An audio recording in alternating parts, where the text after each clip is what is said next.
Assalomu alaykum. Instagram parolimni esimdan chiqarib qo'ydim-da, shuni tiklasa bo'ladimi? Deyishga shoshilmanglar. Men sizlarga hozir telefonlarning o'zi saqlanib qiladi. Qanaqa Telegrammi, Instagrammi, har bittasi o'zini parolini saqlanib qilib boradi. Videoni oxirigacha ko'rsalaring, o'rganib olasizlar. Instagram, Telegram parollari qayerda turishini. Videoga bir dona like, podpiska bosib qo'yish esdan chiqmasin. Sizlar bilan usta X bosdik. Demak, boshladik. Play Marketga kirib, Play Marketdan ismimizni ustiga bosib, Google hisobini boshqarishga kiramiz. Bu yerda xavfsizlik bor, o'shinga kiramiz va eng yuqoridan eng pastiga qarab tushamiz.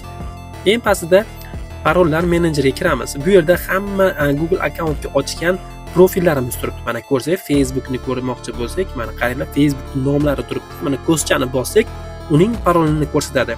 Ko'rdinglarmi? Shu yerdan ko'rsanglar bo'ladi qanaqa akkauntga qanaqa parol qo'yganlaringni. Video foydali bo'ldi. Like va menga a'zo bo'lishni esdan chiqmasin.